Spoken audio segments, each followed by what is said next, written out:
Hi, it's David from Life with Parkinson's. If you're new here, welcome. We hope you'll consider subscribing. And everybody else, thank you for coming back and watching this episode of Parkinson's disease and gluten. The episode I never, ever thought I would make. But here we are. And along the way with this episode, we will get some help from an old Greek physician who lived long ago named Hippocrates, who is widely regarded as the father of medicine. We have a lot of information that may knock your socks off, and to some of us with Parkinson's, that might be a good thing.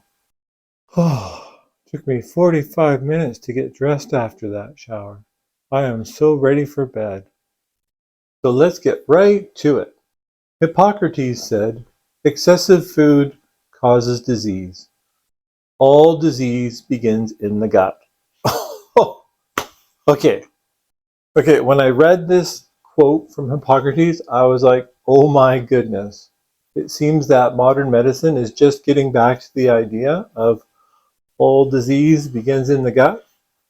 That is something we've definitely heard from Parkinson's research lately.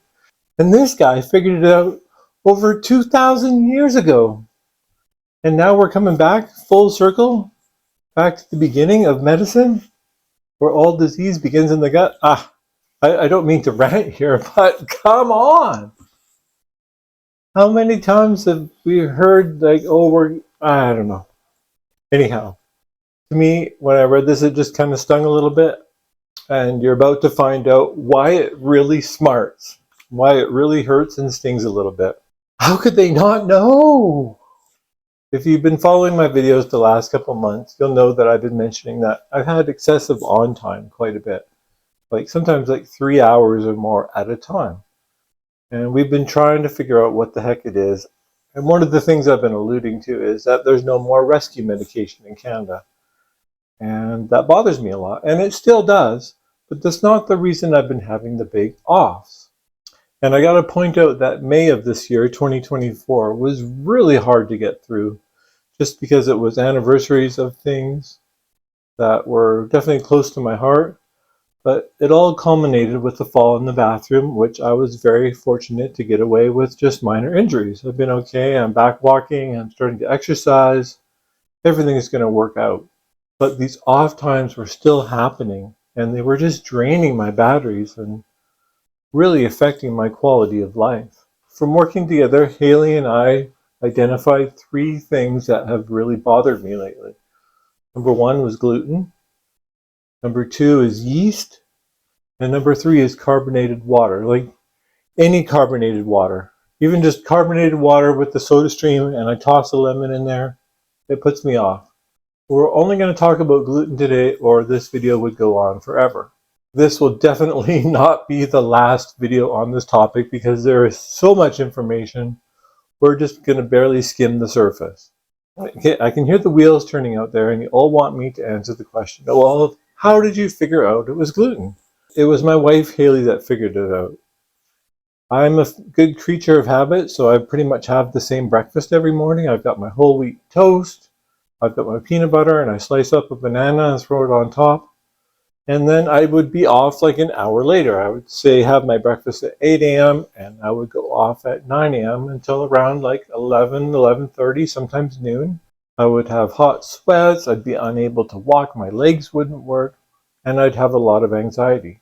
And we had some friends when we lived in Squamish, and almost all of them were gluten intolerant or gluten sensitive. And Haley noticed that I was having a lot of symptoms that they had, so she's like, why don't you try tomorrow without gluten and see how things go? Well, I had like no off time that day. Just dumping all the gluten out of my diet overnight. Following day, I had like no off time. That just blew me away. Look at me, I can put my socks on when I'm standing up.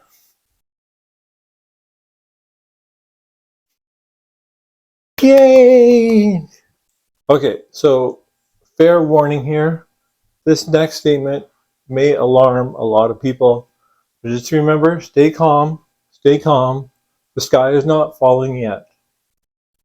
Gluten intolerance can manifest itself as many different neurological conditions and symptoms, I discovered. All the information is in the description below, and I encourage you to check it out. And just don't dump gluten because I'm saying it's bad for me. Do your research and determine if it's right for you to try this. I'm just going to go through a quick list here of some common brain diseases that could benefit from gluten elimination. Some common neurodegenerative diseases are Alzheimer's disease, cognitive impairment, Parkinson's disease, and anxiety. Neuropsychiatric, oh my goodness, I'm going to butcher some of these. Neuropsychiatric, you've got depression, foggy mind, schizophrenia, autism, psychosis, bipolar disorder, multiple sclerosis. Okay, so autoimmune diseases, we've got gluten ataxia, autoimmune uveitis, migraine, chorea, epilepsy, and headaches. If you are hearing this for the first time and you're really surprised, hit the like button and leave a comment now with your reaction to this news. Because when I heard it, I was shocked. How could this not be common knowledge? How could gluten manifest itself as a brain disease? Okay, part 2 of this video. Hippocrates also said, "Let food be thy medicine, and medicine be thy food." And what Hippocrates meant there is just using nutrition as a preventative maintenance for your body, and just giving your body what it needs, and not giving it stuff that it doesn't need. Basically, you can sum up his statement with, you are what you eat.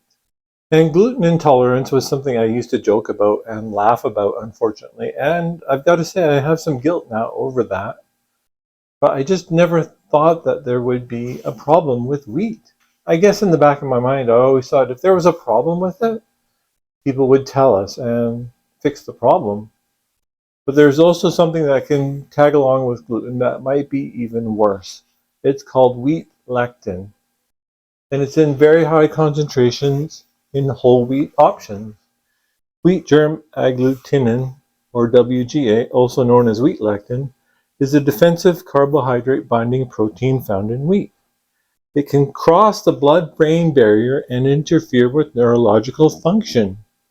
Research suggests that gluten-containing grains, including wheat, may have adverse effects on the central nervous system. These effects range from schizophrenia to peripheral neuropathy. Gluten acts like a brain drug. Oh my gosh, that is so frightening. Due to the presence of opioid peptides in wheat, affecting brain function. Some evidence indicates that lectins, including WGA, may climb up the vagus nerve to the brain, potentially contributing to Parkinson's disease. A case study reported a remarkable recovery in a 75-year-old Parkinson patient after following a 3-month gluten-free diet, highlighting the need to explore gluten sensitivity in Parkinson patients. Wow, that is just crazy. Lectin climbing up our vagus nerve to get to the brain. This really brings me back to what Hippocrates said in the first part of the video, is that all disease begins in the gut.